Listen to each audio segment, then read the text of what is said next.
துணை முதல்வராக ஏற்க இருக்கின்ற உதயநிதி அவர்களுக்கு என்னுடைய மனதார வாழ்த்துக்களை தெரிவித்துக் கொள்கின்றேன். எந்த பொறுப்பை கொடுத்தாலும் மிகச் சிறப்பாக செய்யக்கூடியவர். கலைத்துறையில் இருக்கும்போது கூட சிறப்பாக பணியாற்றியவர்.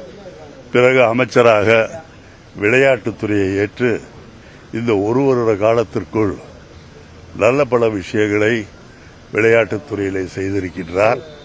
உலக அளவிலே நடைபெறுகின்ற கார் ரேஸை சென்னை மாநகரில் நடத்தி காட்டிய பெருமை அவருக்கு உண்டு.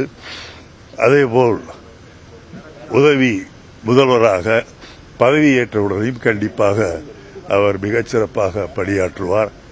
அவருடைய தந்தையாருடைய மன உறுதியும் தைரியமும் அவருடைய தாத்தாவினுடைய கடுமையான உழைப்பும் இவருக்கு கண்டிப்பாக அமைய வேண்டும் என்று விரும்புகிறேன்.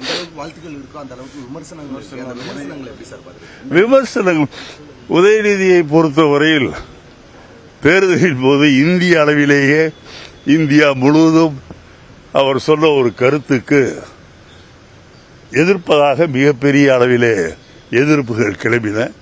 ஆனால் அந்த எதிர்ப்புகளை பற்றியெல்லாம் கவலைப்படாமல் நான் சொன்னதுதான் என்று சனாதனத்தை பற்றி மிக தெளிவாக வீரமாக சொல்லிய ஒரு துணிச்சல் மிக்க இளைஞராகத்தான் நான் அவரை பார்க்கின்றேன்.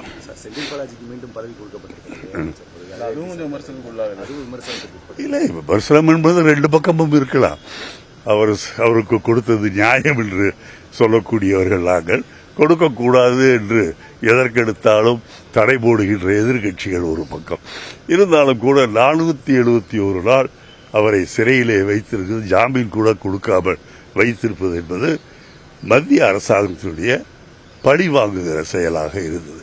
இருந்தாலும் அமைதி காத்து இவ்வளவு நாள் பொறுமையாக இருந்து இத்தனைக்கும் அவருக்கு உடல்நிலை சரியில்லை, இதய கோளாறால் அவர் அறுவை சிகிச்சை கூட சென்றார். கொஞ்சம் கூட அனுதாபம் இல்லாமல் மத்திய அரசு அவரை இவ்வளவு நாள் சிறையிலே வைத்திருக்கின்றது.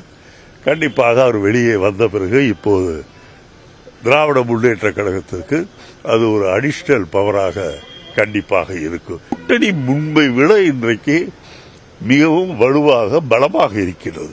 இன்றைக்கு நடக்கின்ற கூட்டத்தில் கூட கூட்டணி தலைவர்கள் எல்லோரும் கலந்து கொள்கின்றார்கள். மிகப்பெரிய கூட்டணியாக வலுவான, ஏன்னா இந்த கூட்டணியை பொறுத்தவரையில் நாங்கள் எண்ணிக்கைக்கு சேராமல் கொள்கைக்காக ஒன்றாக சேர்ந்திருக்கின்றோம். ஆகவே எத்தகைய சதி வேலைகள் நடந்தாலும் கூட இந்த கூட்டணி என்பது சிதறாது, ஒன்றுபட்டுதான் இருக்கும். செய்திகளை உடனுக்குடனும் துல்லியமாகவும் தெரிந்து கொள்ள சப்ஸ்கிரைப் பண்ணுங்க.